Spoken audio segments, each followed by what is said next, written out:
Ok, ahora sí, comenzamos.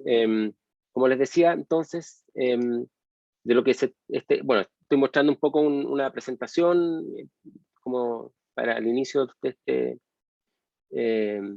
esta discusión sobre las mujeres en la ciencia. Esta presentación tiene que ver con la historia de la astronomía que hicimos con mi colega hace un tiempo atrás. Em, y entonces tiene dos partes, que también tiene las dos partes de la discusión que vamos a hacer en este curso. Esto fue una charla, pero la clase que vamos a hacer hoy día y la próxima semana tiene que ver con lo mismo. Lo primero que vamos a mirar, voy a tener que hacer una cosa antes, parece. Ok. Bien, lo primero que vamos a mirar es, hoy día, ¿no es cierto?, es la mujer como objeto y sujeto, como objeto del conocimiento, como sujeto del conocimiento también, de alguna manera, con el texto de Cheevinger.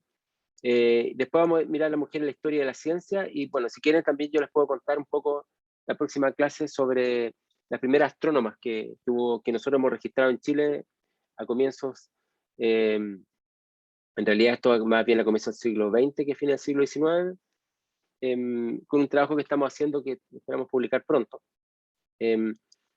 Y entonces, lo que vamos a ver hoy día tiene que ver con la mujer como objeto del conocimiento, con este texto sobre mirar bajo la piel de Schrödinger, y cómo, ¿no es cierto?, vamos a mirar al respecto la medicina como una disciplina que en el siglo XVII y XVIII trató de buscar las diferencias, comillas, naturales entre hombres y mujeres que permitían de alguna forma hasta hoy día justificar una supuesta, comillas, inferioridad biológica. Entonces vamos a mirar esto que aparece también en el texto que a continuación vamos a revisar.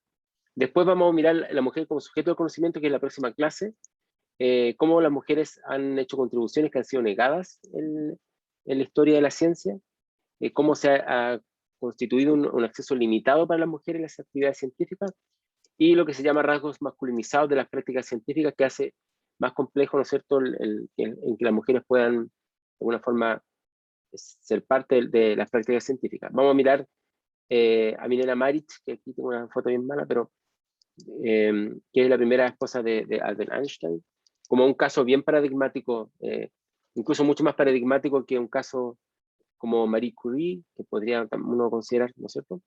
Y lo que tenemos que enfrentar acá es lo que se llama el sesgo del historiador. Cuando el historiador escribe la historia, cuando busca las fuentes documentales, cuando piensa en la historia de la ciencia, ve esto. Esta es la voz.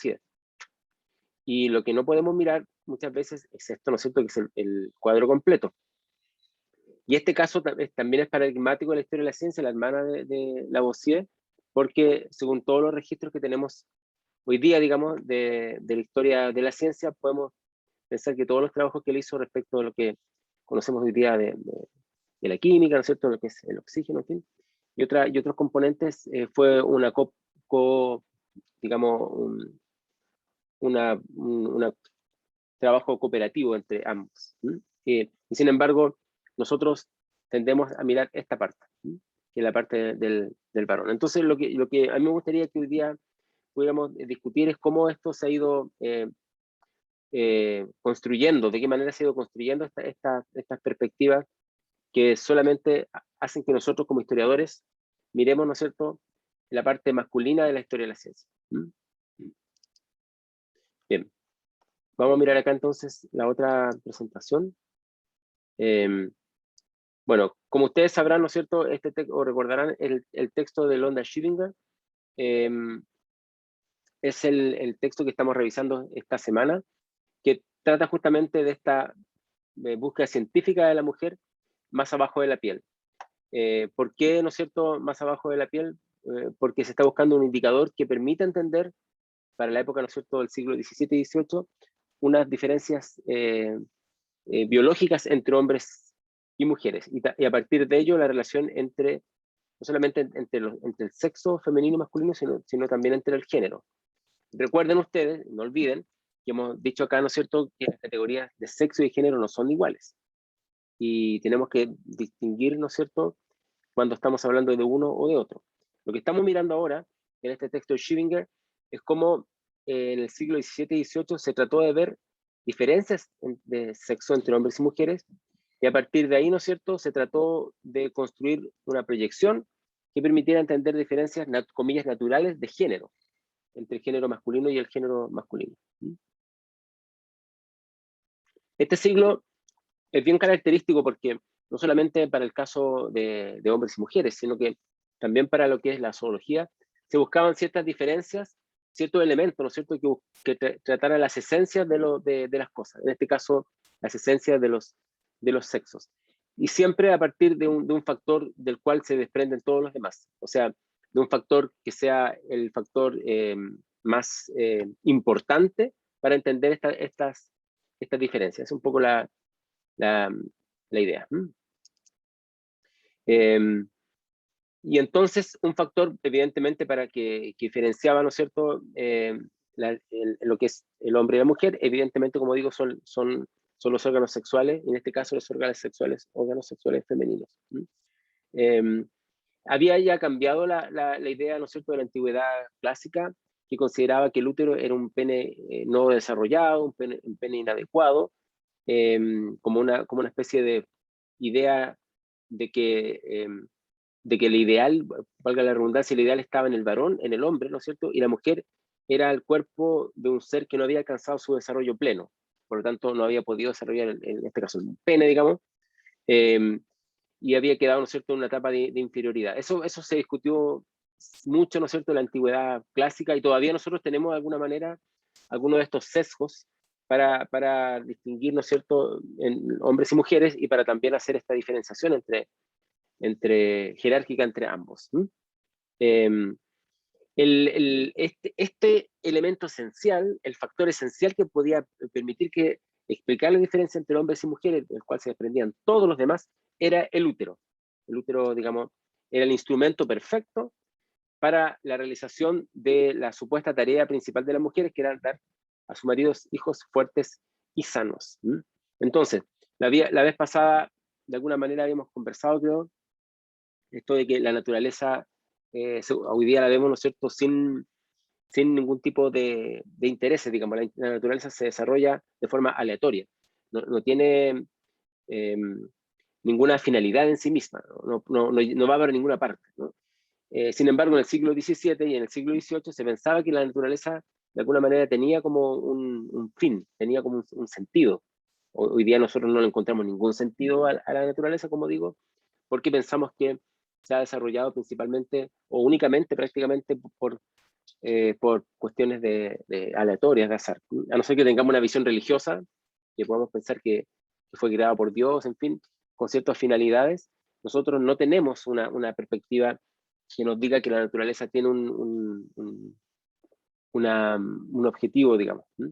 Sin embargo, en el siglo XVII, en el siglo XVIII, ¿no es cierto?, esto era todo lo contrario de lo que pensamos hoy día, y se veía en el útero de la mujer el instrumento, digamos, para que la naturaleza se expresara a través de la mujer.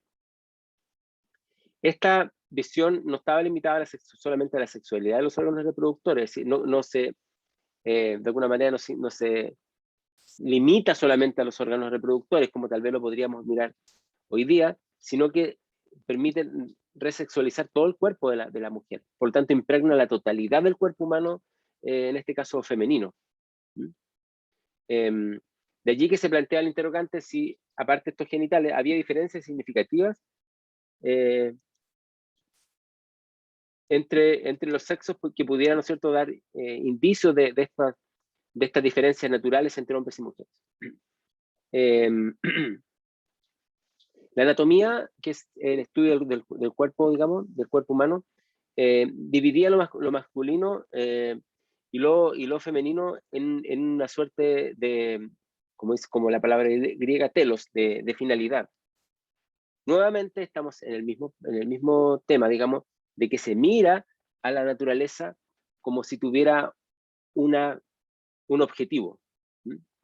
Quiero detenerme un poco en esto porque es bien relevante. El objetivo, como si la naturaleza estuviera de alguna forma enviándonos mensajes para que nosotros actuemos, y de esa manera se puede entender lo que es lo natural de lo no natural. De hecho, cuando ustedes piensan lo que es lo natural, ¿con qué digamos, lo asocian? ¿Cuál sería como una especie de sinónimo para decir esto es algo natural? No sé si alguien pueda decirlo.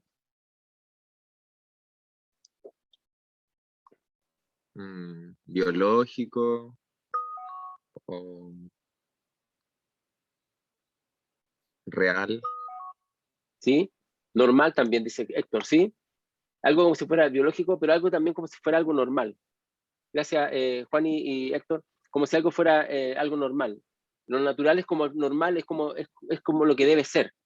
Bueno, lo que nosotros tenemos que entender, y por favor pongan atención a esto porque es bien relevante, lo que nosotros tenemos que entender es que en este momento lo que nosotros pensamos como algo normal y natural es porque lo heredamos del siglo XVII, lo heredamos del siglo XVIII o lo heredamos prácticamente de la antigüedad griega, pero la naturaleza no tiene nada que sea normal ni nada que sea natural.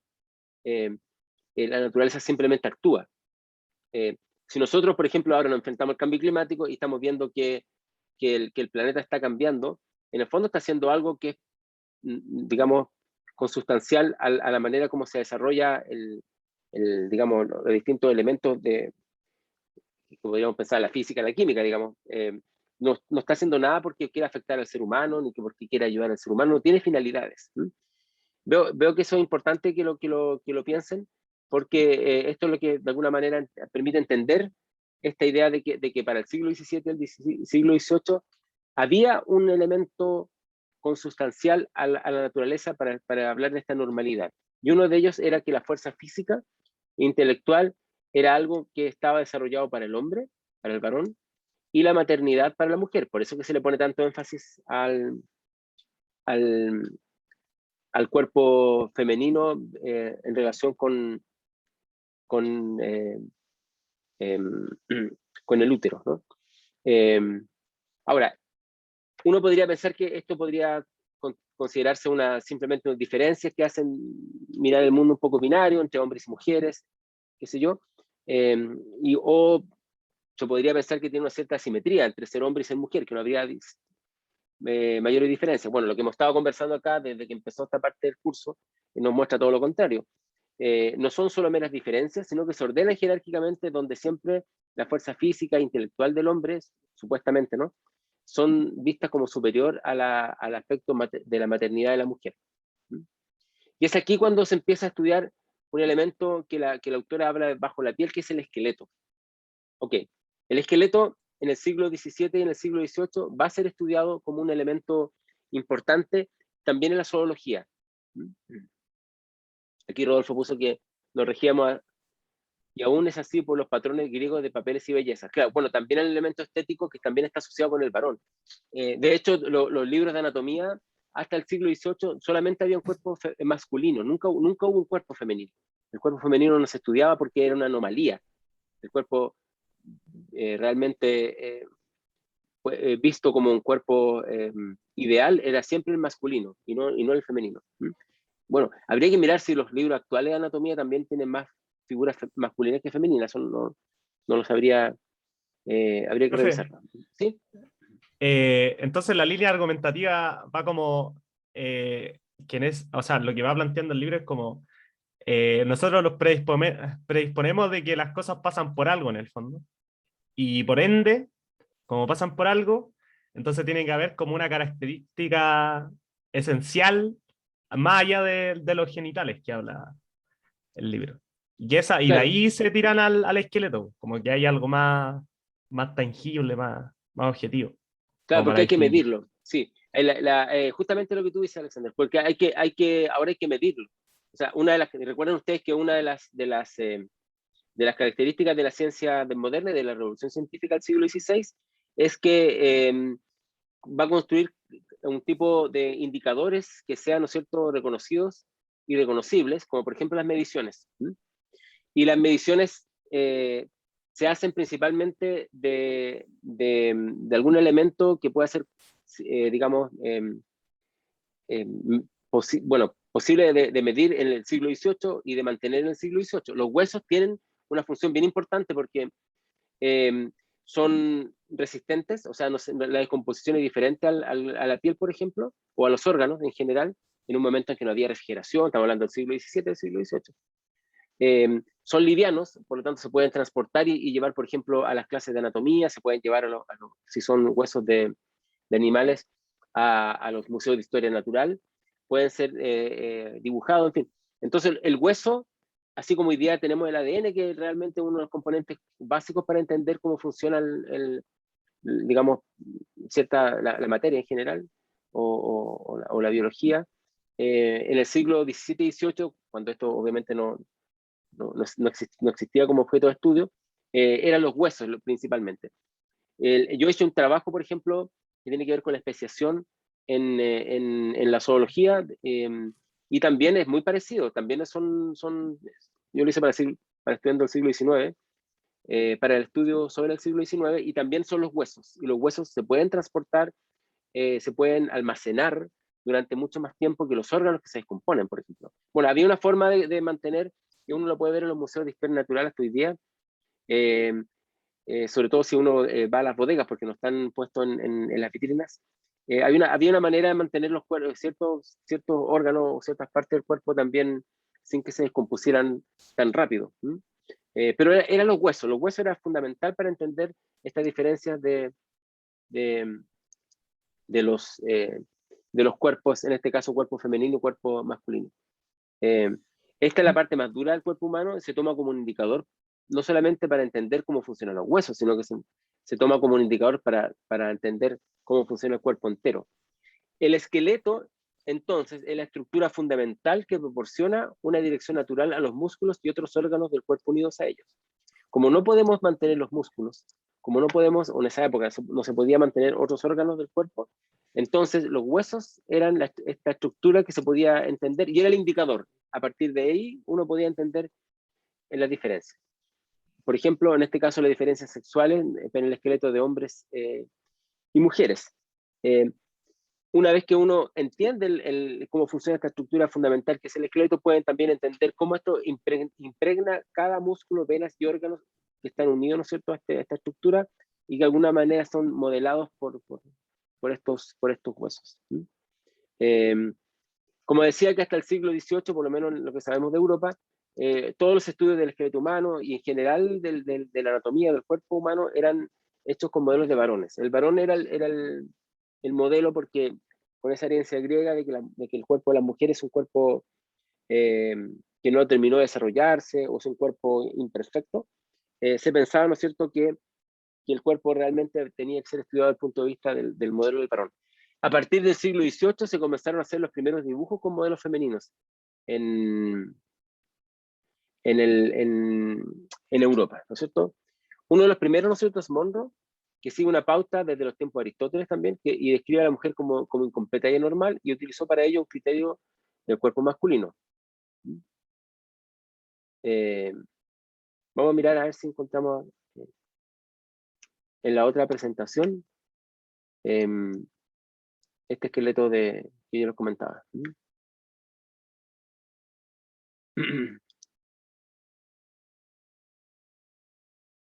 No, me parece un poquito, lo voy a buscar mejor en el propio libro. A ver. Vamos a pausar un poco para encontrarlo, que no lo tenía puesto ahí. Acá en el libro de Schwinger, ¿no es cierto?, muestran cómo hace debut el esqueleto femenino. Como decía, en un momento inicial, el esqueleto femenino se ve como una suerte de visión incompleta del esqueleto masculino. O sea, el esqueleto masculino del modelo y el esqueleto femenino es una visión como incompleta, y después se van a empezar a hacer modelos de esqueletos femeninos que sean más, comillas, reales a lo que podría ser el propio cuerpo de la mujer. Acá tenemos en esta página, ¿no es cierto?, de la página 281, uno de los primeros, digamos, dibujos del esqueleto femenino, ¿no es cierto? Y vamos a empezar a ver dos cosas que son bien característicos. Uno, ¿no es cierto?, es cómo se va a dar una especial, digamos, énfasis o perspectiva al útero, a las caderas, digamos, todo lo que sería, donde estaría alojado, ¿no es cierto?, la parte fundamental, entre comillas, para lo que se pensaba en la época del cuerpo de la mujer, ¿no es cierto?, que me permite cumplir, comillas, su función natural, como se pensaba en esa época, que era tener hijos. Y también vamos a mirar el cráneo, porque el cráneo va a ser dibujado proporcionalmente siempre más pequeño, porque se pensaba, que en realidad todavía se piensa, que la inteligencia estaba, digamos, radicada en la cabeza y en el cráneo. Por lo tanto, como se pensaba que el hombre era más inteligente que la mujer, suponía, ¿no es cierto?, que las mujeres tenían la cabeza más pequeña. Y acá tenemos en la figura 36, que la tengo en la otra presentación.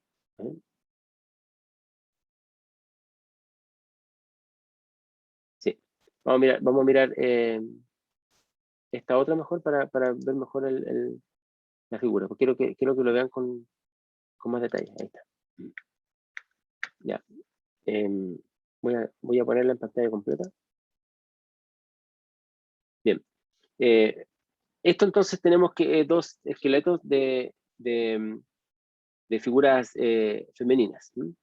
Y aquí, ¿no es cierto?, aparece esa característica que yo les mencioné, que muestra al cuerpo de la mujer sobredimensionado respecto del útero, donde estaba el papel fundamental de la perspectiva, ¿no es cierto?, sobre la mujer, y el cráneo, que siempre es más pequeño.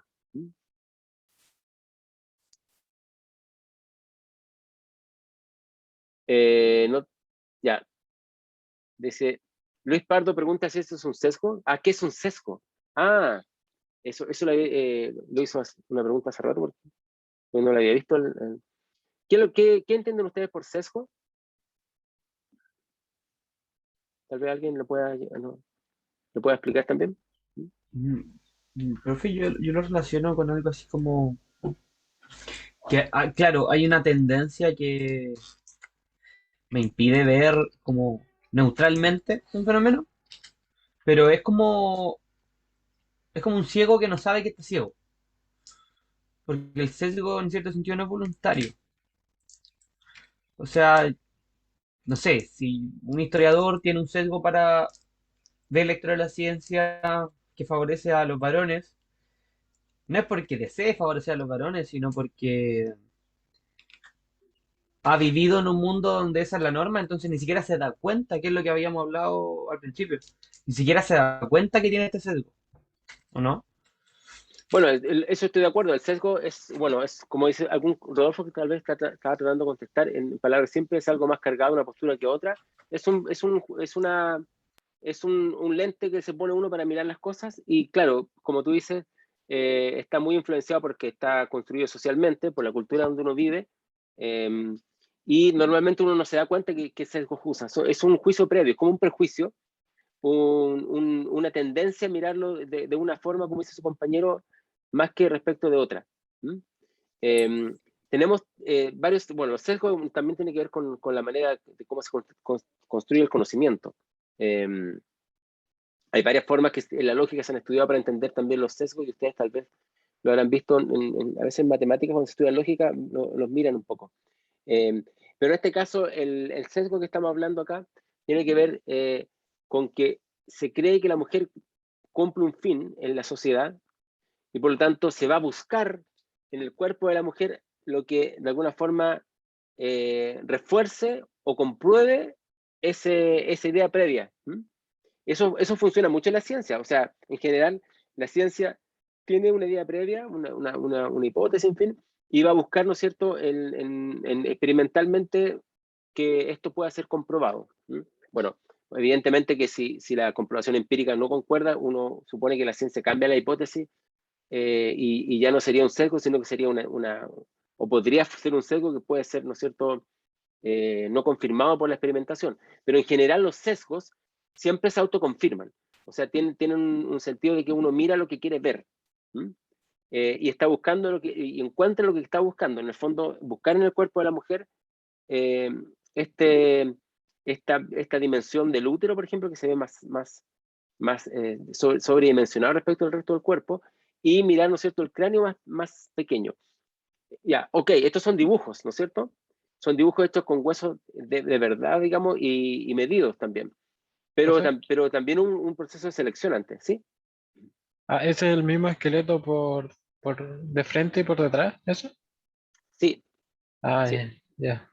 No pensé que era uno como supuestamente un hombre y el otro supuestamente una mujer. No, este es Porque, el esqueleto femenino. El esqueleto femenino. ya, ya, gracias. Es que aunque Bien, pese a ser el mismo, se ve distinto. sí, sí. Bueno, Se ve vamos. como si la caja torácica de la mujer fuera muy pequeña y tuviera las caderas muy anchas. Ah, está mal equivocado. No, female skeleton. eh, ah, No, no, este es Porque male skeleton. no, pero si, Sí, si vamos a lo mirarlo en el mira, libro. Sí, vamos a mirar en el libro mejor. pareciera... Sí, tienes razón. A ver, miremos en el libro mejor. Porque tal vez. eh, ya, acá está mejor porque quizás pusimos mal los nombres ahí o nos enredamos. Aquí está el 36, el esqueleto femenino, ¿no es cierto? Estudiado por su desviación respecto al masculino, que es lo que aparece acá.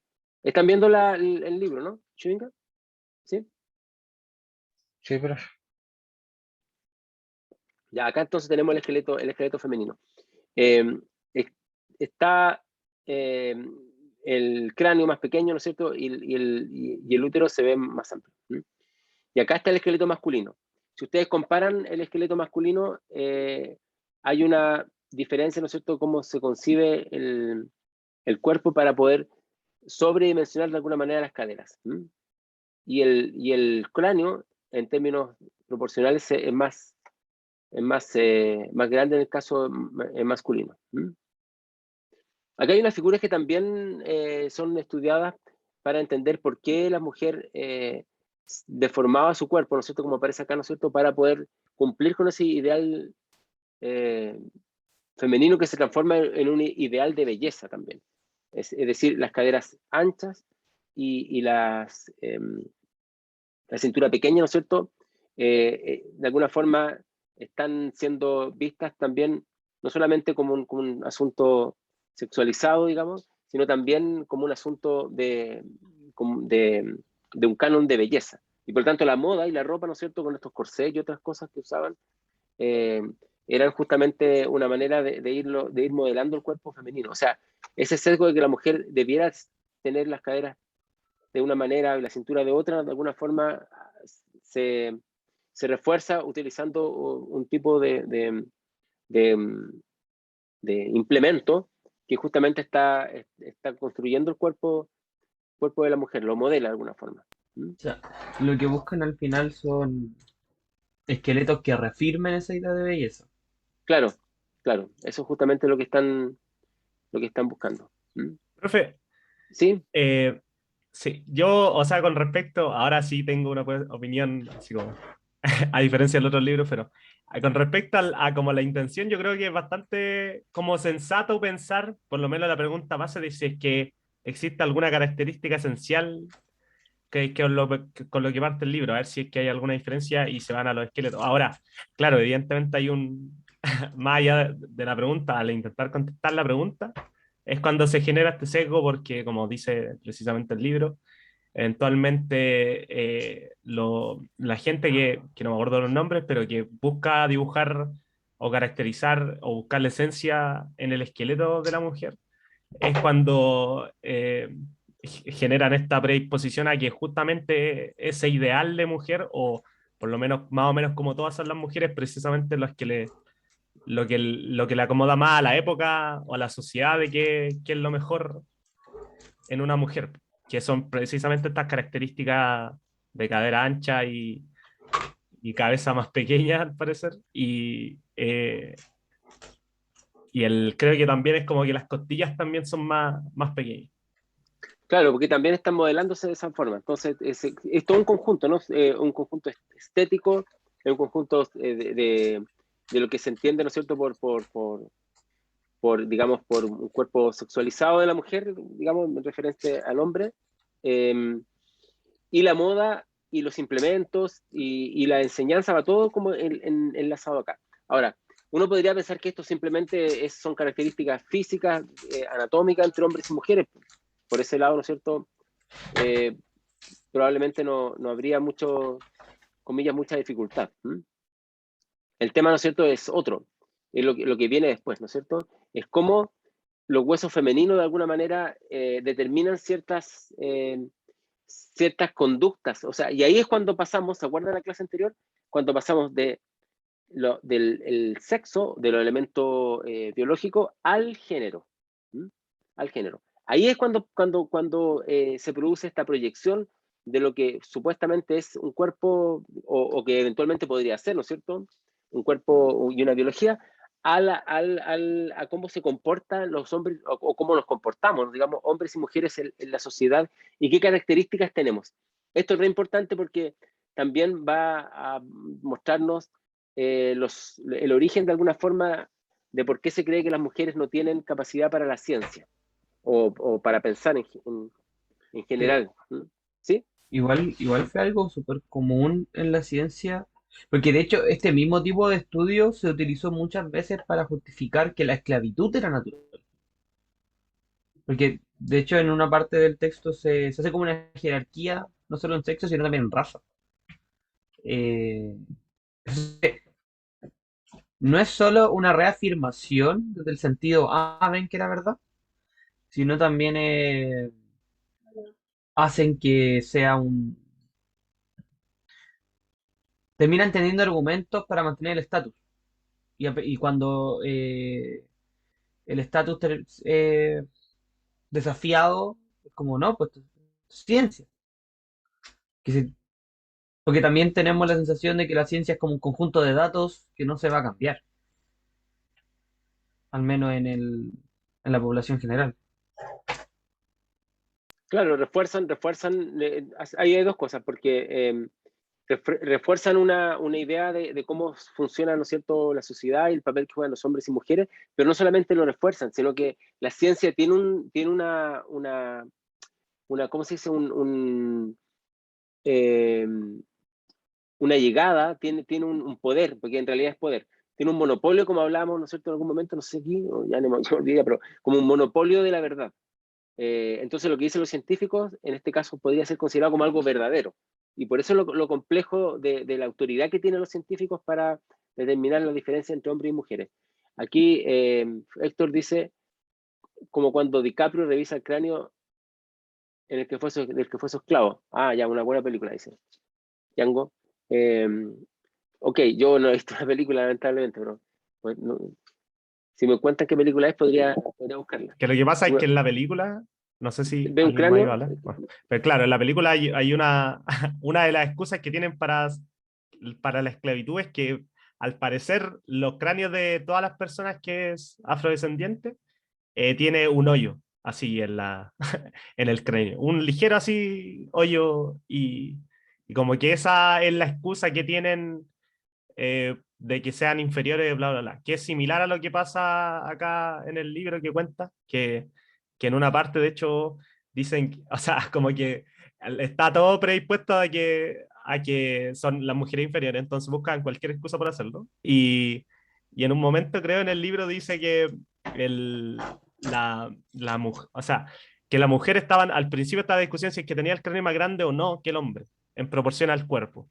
Y después todos decían que no, y al final es sí, pero después como es cabezona la mujer, los esqueletos, después dicen, pero un loco se excusa, no me acuerdo quién, dice, pero es que es cabezón igual que los cabros chicos, entonces los cabros chicos, o los esqueletos de los niños, entonces son igual de tontos, por decirlo así, como hay una predisposición, como que son igual de inferiores, digamos, que un hombre adulto. Entonces hay como que lo buscan por donde sea que la cuestión cumpla con su predisposición a que los estándares de los hombres son mejores y bla, bla, bla. Claro, y eso es la mejor definición que tú dices de un sesgo. O sea, se busca, ¿no es cierto?, lo que ya se sabe que supuestamente es una verdad, y como dice Scarlett, terminan comparándolas con niños. Vamos a mirar acá también en la presentación esto.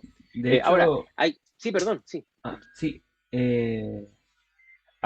con los varones afrodescendientes fueron aún más drásticos, porque claro, si bien se reconocía a la mujer como inferior al hombre, se reconocía a la mujer blanca como superior al varón afrodescendiente. Y les decía textual que comparaba, que equiparaban al hombre afrodescendiente con el simio porque tenían el cráneo más o menos con la misma proporción, Ah, claro, según supuestamente sí. Y son modelos, porque en supuestamente. realidad son todas estas mediciones que se hacen de los cráneos y de los cuerpos en general, no son, digamos, no es una estadística, ni es una mediana, ni un promedio, sino que simplemente Escogen a dedo. son selecciones. Bueno, lo que te pueda llegar, porque tiene que haber muerto alguien o el animal o la persona, pero también, ¿no es cierto?, qué es lo que se está, qué es lo que se está seleccionando. Hay un proceso anterior de selección. Ahora, en términos contemporáneos, se han hecho hartos estudios para ver si la inteligencia tiene que ver con el tamaño del cráneo y no se ha logrado ningún tipo de conclusión al respecto, para nada. Y ustedes conocerán la historia de Albert Einstein, de que le sacan el cráneo, ¿no es cierto?, y lo cortan en pedacitos para poder estudiarlo. Y ahora todavía existe eso, ¿no? Y están en la Universidad Hebrea, me parece. Profe, Y no ha ¿es salido verdad que ninguna se lo robaron? conclusión. Sí, se lo robaron, sí. Un La tipo, verdad. el que le hizo en Estados Unidos, en Princeton, cuando le hizo digamos, le hace una autopsia y le saca el cráneo parte por parte y lo guarda. Y durante un tiempo estuvo en un laboratorio, en su casa, no sé. Y después se descubrió, lo enterraron a Albert Einstein pensando que tenía todo su cuerpo, y no sabían que tenía esto, que se lo habían sacado. Han hecho harto estudio, han hecho muchísimos estudios sobre ese cráneo y hasta ahora no han logrado nada que sea significativo. Hay un par de cosas que han dicho que supuestamente pueden tener que ver con la inteligencia, pero ya hasta donde yo sé, no hay nada significativo. No era ni más grande ni más pequeño de hecho, tenía el tamaño normal del promedio de un cráneo de cualquier persona y la propia constitución digamos, del cerebro no tiene nada especial, ¿sí? ¿Alguien iba a decir algo? Sí, es verdad que aparte del cráneo tienen como lámina así de su cerebro, así como quien corta mortadela, pero conservadas. Sí, eso es lo que conservaron, sí. Está dividido en muchísimas láminas porque lo cortaron en partes. Y eso fue lo que Pero el, conservaron, claro. pero el Eh, cráneo o el cerebro. Perdón, el cerebro, me equivoqué. ¿Mm? El cráneo y el Ah, hueso, sí, el cerebro, sí. Me equivoqué. Siempre estoy hablando del cráneo y pensando en el cerebro, disculpen. Sí, sí. No, claro, sí. ah, Es el cerebro. Sí, que el cráneo, a ver, que son dos cosas. Perdón, me equivoqué. Estoy cansado, pero lo que pasa es que el cráneo, lo que estamos mirando ahora es el cráneo porque el cráneo contiene el cerebro, ¿no es cierto? Y entonces se pensaba que si el cerebro era más grande, por lo tanto el cráneo tenía que ser más grande, porque en general se pensaba, en este siglo XVIII, que los huesos reflejan lo que es el cuerpo humano, ¿ok? ¿Está claro? Ya. ujú. Entonces, pero el tema de Albert Einstein tiene que ver con el cerebro, perdón, con el cerebro, sí, no con el cráneo, con el cerebro. Y ahí me equivoqué.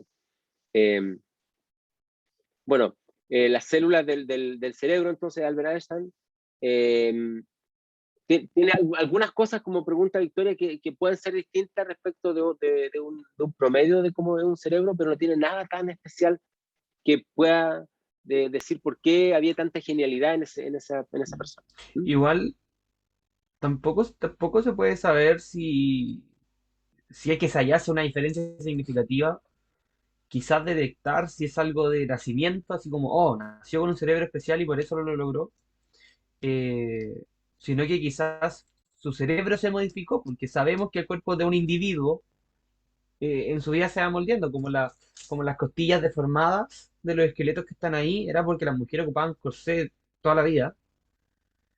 Quizá el cerebro de Einstein adquirió ciertas características por el uso que tuvo. Bueno, Quizás la no es algo de neurociencia, nacimiento. claro, eso puede ser. La neurociencia nos muestra un poco ese aspecto que es bien complejo, qué es lo que es heredado, qué es lo que es adiestrado, aprendido a través del tiempo. Y lo otro que también es una pregunta súper difícil, ¿dónde está la inteligencia? Porque es lo que entendemos por inteligencia, que es un tema digamos, que daría un curso completo. Que tal vez ustedes cuando hagan los cursos de pedagogía, y no, me imagino yo, discutan un poco eso, cómo se considera inteligencia. Ahora, que se considere inteligente en este momento en nuestra cultura aquellos que manejan, por ejemplo, tienen un pensamiento lógico y que les permite, por ejemplo, como ustedes, ¿no es cierto?, tener más habilidades para las matemáticas. Y la ciencia es una parte de cómo se considera la inteligencia. Pero bueno, bien, si continuamos con esto, para ir avanzando entonces, los huesos femeninos entonces de alguna forma determinaban el resto del cuerpo, como habíamos dicho, ¿no es cierto? Y habían tres como causas o tres elementos que se veían como de alguna forma vinculados a la mujer. Una constitución débil, y eso por tener los huesos más pequeños en proporción a la longitud que los de los varones, digamos. Y la vida sedentaria de las mujeres, ¿no es cierto?, se probaba científicamente a través del estudio de las clavículas, que tenían menos curvas que los varones. Supuestamente, al tener más curvas las clavículas, significaba que había mayor movilidad, por lo tanto, era un indicio y un indicador para la época, ¿no es cierto?, muy claro de que los hombres se movían más que las mujeres. Y finalmente, que lo más importante, ¿no es cierto?, una estructura adecuada para las funciones de la procreación. De ahí que la zona pélvica de la mujer se ve como más grande y fuerte para poder alojar al feto. Ese es como el gran objetivo del cuerpo de la mujer determinado por la naturaleza, de alguna forma, según esta perspectiva.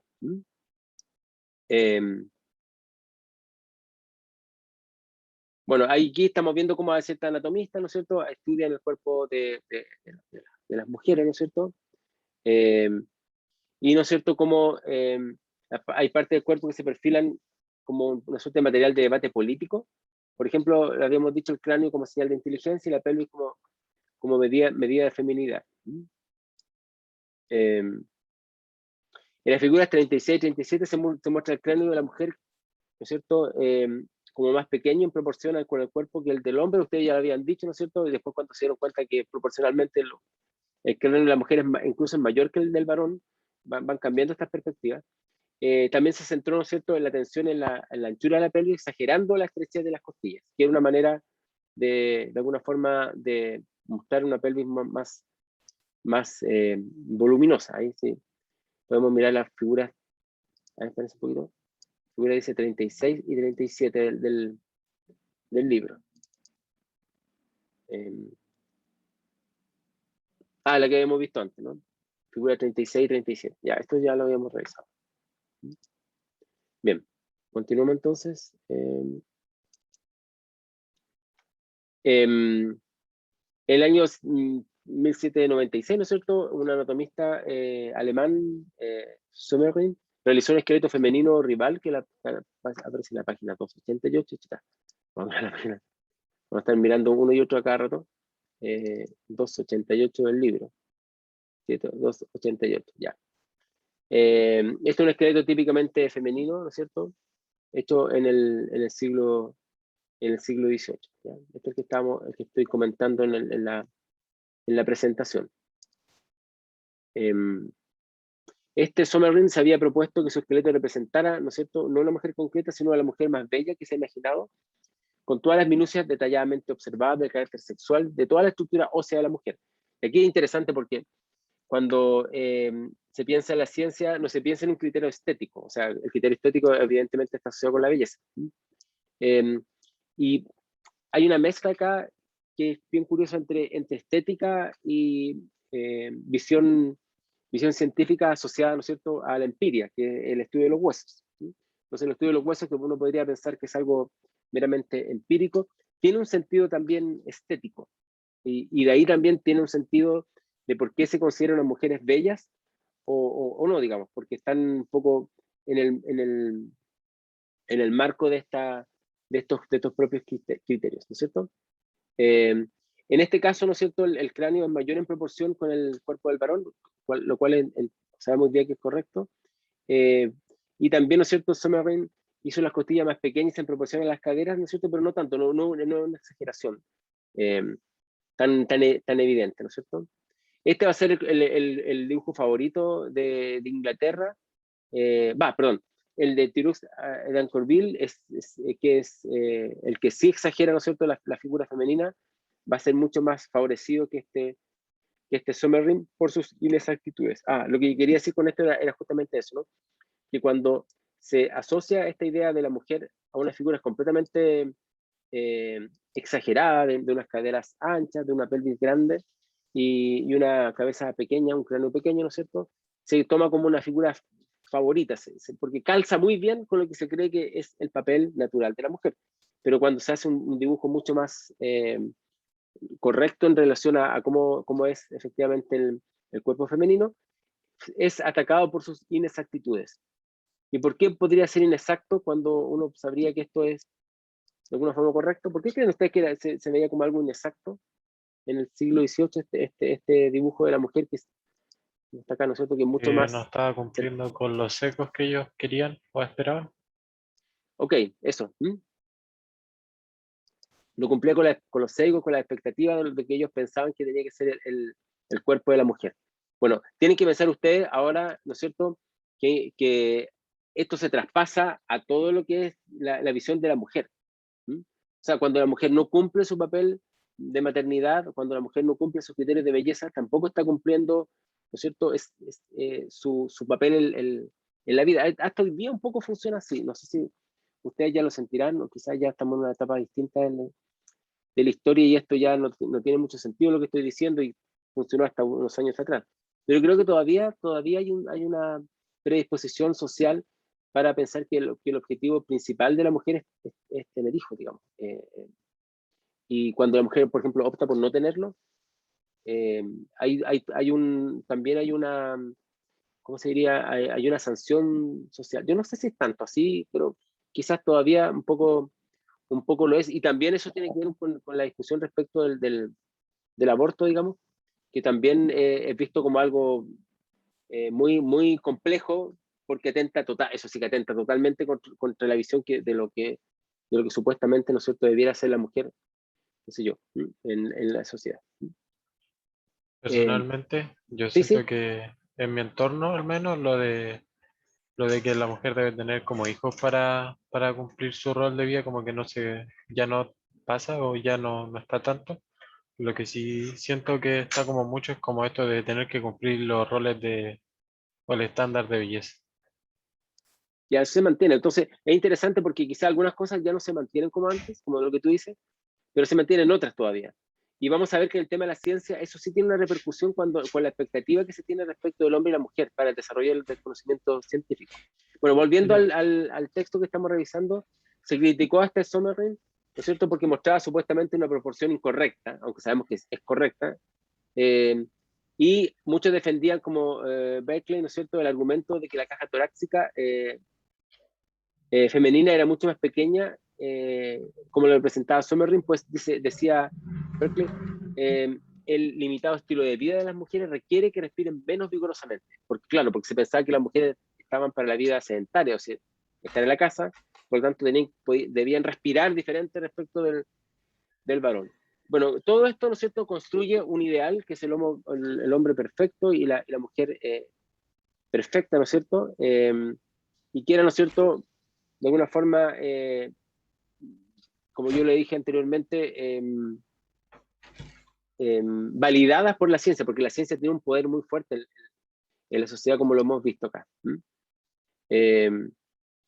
Los anatomistas, ¿no es cierto?, trataban de representar la naturaleza de forma más precisa, digamos, y se proponían representar también el cuerpo de forma más bella y universal. Hay toda una vinculación entre lo estético y lo digamos, medible, diríamos científico. No quería decir científico porque lo engloba en este momento ambos, ¿no? Ambos elementos. Que lo que puede ser medido bajo ciertos parámetros, ciertos parámetros que sean, ¿no es cierto?, aceptados por las comunidades científicas.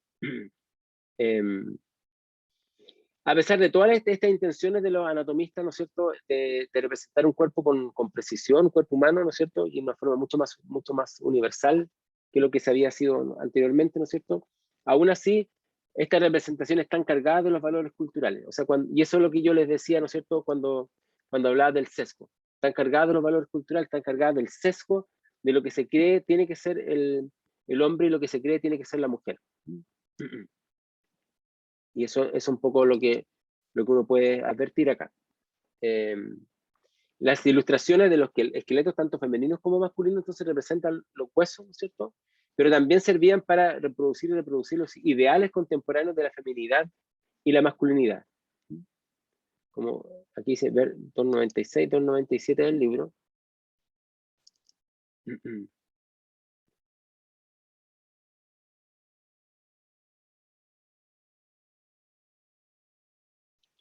Aquí en la figura 40 tenemos, ¿no es cierto?, una figura masculina que es comparado con un caballo. No se ve muy bien ahí porque la ilustración no está muy bien.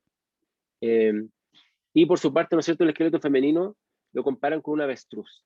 En el caso del avestruz, ¿no es cierto?, también son notables su gran pelvis y su largo y elegante cuello, que son asociados también con lo femenino. Ah, me olvidé decir que el cuello también, el cuello largo también es una característica asociada a la belleza femenina.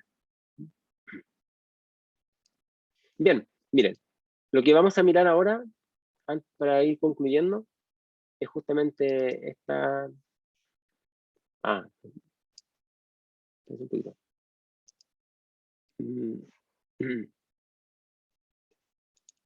Ya, vamos a buscar la otra presentación. Ya, acá está. Bien.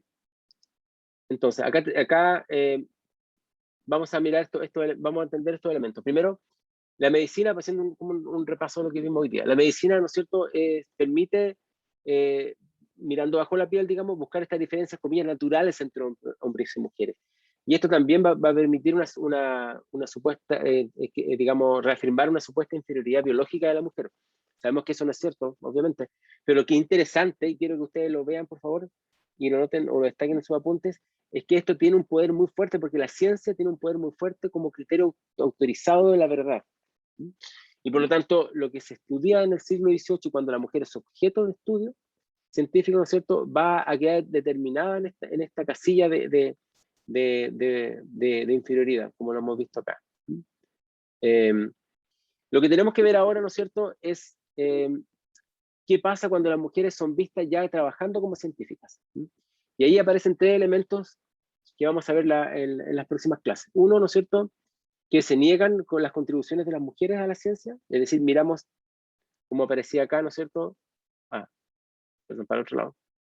Miramos esto y no esto, o sea, miramos al varón y no a la mujer. Vamos a hablar del caso de la Lavoisier, que es bien característico.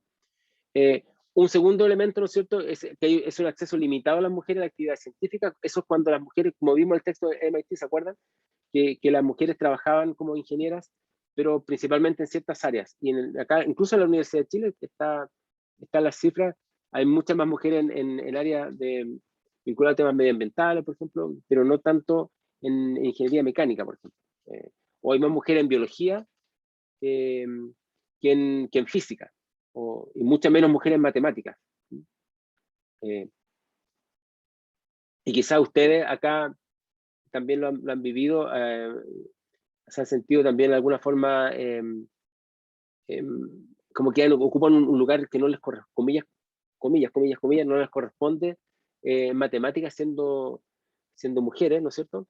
Y finalmente los rasgos masculinizados de las prácticas científicas, cuando la mujer, y eso es un poco lo que podríamos ver, entra a la ciencia, aparece con nuestros rasgos masculinizados. Esto lo podríamos ver claramente, ¿no es cierto?, en la biografía de Marie Curie. Ahí uno podría verlo claramente, estos rasgos masculinizados. Entonces tenemos tres elementos. Acceso limitado, cuando entra, ¿no es cierto?, en un lugar a la mujer para la ciencia. Otro, ¿no es cierto?, el rasgos masculinizados de las prácticas científicas, ¿no es cierto? Y ya definitivamente la negación de las mujeres en la propia práctica científica, ¿no es cierto? Mirando siempre la perspectiva de que tiene que haber sido un varón, o su hermano, su tío, qué sé yo, alguien que lo desarrolló, ¿no es cierto? Y no la propia mujer, pero no se cree eso. Bien. No sé si vamos a terminar ahora la grabación acá.